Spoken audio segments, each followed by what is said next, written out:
दोस्तों नमस्कार। दोस्तों आप गौर करेंगे आजकल ज़्यादातर लोग करियर शुरुआत नहीं करते हैं कि कुछ ही दिन बाद उनके मुख से सुनने मिलता है, अरे यार मैं बहुत फाइनेंशियली स्ट्रेस में हूँ। ज़्यादातर लोग ऐसे होते हैं। आखिर वो कौन सी गलती करते हैं, कहाँ पर गलती करते हैं, आज मैं इस विषय पे बात करूँगा। चलिए आगे इस विषय पे बात करने से पहले मैं आपको कुछ बात बताना चाहूँगा। दोस्तों बहुत सारे लोग लोन में उलझे होते हैं, फाइनेंस का पता नहीं कैसे फाइनेंस को मैनेजमेंट करें, कहाँ निवेश करें, कितना निवेश करें, अपने इनकम का कितना निवेश करें, आपके इनकम का कितना ईएमआई होना चाहिए। लोन में फंस जाते हैं किसी तरह से, उससे निकलने का रास्ता उनको नज़र नहीं आता। अगर इस तरह की समस्या आपके पास भी है तो आप हमसे बातें कर सकते हैं इस विषय पे और अपना हल निकाल सकते हैं। मैं लास्ट में इस वीडियो के लास्ट में अपना कॉन्टैक्ट नंबर दूंगा और उस पर आप बात कर सकते हैं दोस्तों। चलिए मैं आज के विषय पे आता हूँ कि आखिर लोग गलतियाँ कहाँ करते हैं। तो इस चीज़ को समझने के लिए हमें दो चीज़ समझना होगा दोस्तों, एसेट क्या होता है और लायबिलिटी क्या होता है। पहली बात तो आजकल ज़्यादातर लोग गलती क्या करते हैं कि जब वो अपना करियर की शुरुआत करते हैं, जब उनका अर्निंग शुरू होता है तो वो एसेट नहीं बना करके लायबिलिटी पहले ले लेते हैं, जिस कारण से उनको आगे जाके बहुत बड़ी समस्या होती है फाइनेंशियली। तो एसेट क्या होता है और लायबिलिटी क्या होता है, मोटा मोटी अगर साधारण भाषाओं में बोले तो एसेट होता है जो चीज़ आपके पॉकेट में पैसा डाले, यानी कि वहाँ से आपके पॉकेट में पैसा आया है, उसे एसेट कहते हैं। और जो चीज़ आपके पॉकेट से पैसा निकाले उसे लायबिलिटी कहते हैं। तो जैसे कि लायबिलिटी आप समझिए, पहले लायबिलिटी क्या हुआ, आप कार अगर लेते हैं ईएमआई पे तो आपका ईएमआई उसको देना पड़ेगा। घर बनाते हैं ईएमआई पर, उसका पैसा आपको देना पड़ेगा। मोबाइल खरीदते हैं, इस तरह की और जो ऐशो आराम की चीज़ें हैं जो भी हम लेते हैं उसका पैसा आपको बियर करना पड़ता है, तो वो लायबिलिटी होगी। लेकिन ऐसा नहीं कि ये गलत है, मैं आगे इस पर भी बात करूँगा। लेकिन करना कैसे है इसका भी एक तरीका होना चाहिए। गलती यहाँ कैसे करते हैं इसके विषय में भी आगे मैं बात करूँगा। और एसेट क्या हुआ कि कोई घर है जो जिससे कि आपको रेंट आ रहा हो, अगर कॉमर्शियल रेंट अगर आ रहा हो, अगर बाज़ार में है, टाउन में है, तो काफ़ी अच्छा है, उससे रेंट आता है दोस्तों, तो आपका एसेट हो गया। और अगर आपने कहीं इन्वेस्टमेंट किया उससे जो पैसा आ रहा है ये आपका एसेट हो गया। और यूट्यूब चैनल चला रहे हैं उससे इनकम आ रहा है, ये भी आपका एसेट हो गया। इस तरह से आप मोटा मोटी समझिए कि जिससे पैसा आपके पॉकेट में आ गया वो एसेट हुआ और जिससे जा रहा है वो लायबिलिटी हुआ। ऐसा नहीं कि दोनों चीज़ें गलत है, दोनों ज़रूरत है। इस जीवन में आपको सारी चीज़ें चाहिए, लेकिन गलती यहाँ क्या होता है, लोग जब कैरियर अपना स्टार्ट करते हैं तो पहला शुरुआत वो अपना लायबिलिटी से करते हैं, लायबिलिटी ही बनाना शुरू कर देते हैं। जबकि पहली शुरुआत उनकी ऐसी होनी चाहिए कि एसेट बनाए और उस एसेट से के इनकम से फिर लायबिलिटी लें, तो आपको कभी फाइनेंशियल स्ट्रेस नहीं होगा। तो पहला काम हमें जब भी अपना करियर स्टार्ट करें, जब भी इनकम आपका स्टार्ट हो करियर में, पहला काम करें कि आप पैसिव इनकम अच्छा खासा बनाएं, एसेट अच्छा खासा बना लें, तब आप जाके लायबिलिटी पे जाएं।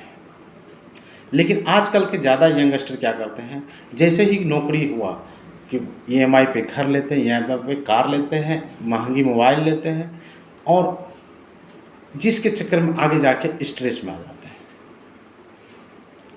मैंने भी इस तरह की गलतियां अपने लाइफ में की है और आज भी, जिसके कारण मुझे फाइनेंशियल स्ट्रेस होता है कभी कभी। मैं अपने लगभग 2013 के आसपास मैंने जब ज़मीन लिया, मैं जमशेदपुर में रहता हूँ, और ज़मीन मैंने कैश लिया, मुझे उसके लिए किसी से ना लोन लेना पड़ा ना किसी से लेना पड़ा, अपने पैसों से ज़मीन लिया। और 2016 या 17 में, हाँ नहीं 16 में मैंने घर बनाया। लेकिन घर जो बनाया ईएमआई पे लेके बनाया और उसका ईएमआई 28,500 होता है दोस्तों। मैं उदाहरण के लिए इस बात को आपको समझाने का कोशिश कर रहा हूँ। और 8 साल आज हो गया है और 7 साल और बचा हुआ ईएमआई, 28,500 ईएमआई देता हूँ। और उस ईएमआई देने के चक्कर में प्लस मेरा बच्चा भी पढ़ने वाला है, खर्च भी अच्छा खासा है, तो लगभग स्ट्रेस हो जाता है कभी-कभी इसको लेके। अगर मैं उल्टा किया होता, 8 साल तो बीत गया, 2 साल और यानी कि 10 साल मैं अगर वेट कर लिया होता, ज़मीन तो मैं ले चुका था। अगर देखा जाए तो मैं ज़मीन उसमें ली, टोटल खर्च 8 लाख में मैंने अपना पूरा 1600 स्क्वायर फीट के आसपास ज़मीन लिया। मेन रोड में ज़मीन है। अगर देखा जाए उस समय 8 लाख में लिया, आज के डेट में ये 50 लाख का सिर्फ ज़मीन है, घर को अगर छोड़ दिया जाए तो। और अगर ये 28,500 में उस समय अगर किसी स्मॉल कैप म्यूचुअल फंड में अगर एसआईपी किया होता, 10 साल अगर कर दिया होता, अगर 21% का भी रिटर्न मैं मान लूँ, स्मॉल कैप में 21% आ जाएगा, तो 1 करोड़ 3 लाख के आसपास होता है। मैं 1 करोड़ ही मान लेता हूँ। अगर इस 1 करोड़ को मैं एसडब्ल्यूपी में रख देता और 1 लाख रुपया एसडब्ल्यूपी हर महीना करता, तो हुआ ना मैं फाइनेंशियल फ्री। और 50 लाख की प्रॉपर्टी जो ये जो ज़मीन है मेरा 50 लाख का, यानी कि 1 करोड़ और 50 लाख, 1.5 करोड़ का एसेट का मैं मालिक होता। और 1 लाख रुपया एसडब्ल्यूपी से मेरे को आता। और एक्टिव, वो तो हो गया मेरा पैसिव इनकम। एक्टिव रूप में भी अगर मैं कुछ इनकम करता 40-50 हज़ार भी, तो 1.5 लाख का मेरा महीने का इनकम होता, तो मैं कितना स्ट्रेस फ्री होता। लेकिन मैंने क्या गलती की, मैंने पहले ही लायबिलिटी दे दिया। और इस स्ट्रेस में बहुत सारी गलतियां और भी होती है। एक गलती के कारण बहुत सारा गलती लाइफ में होते रहता है दोस्तों।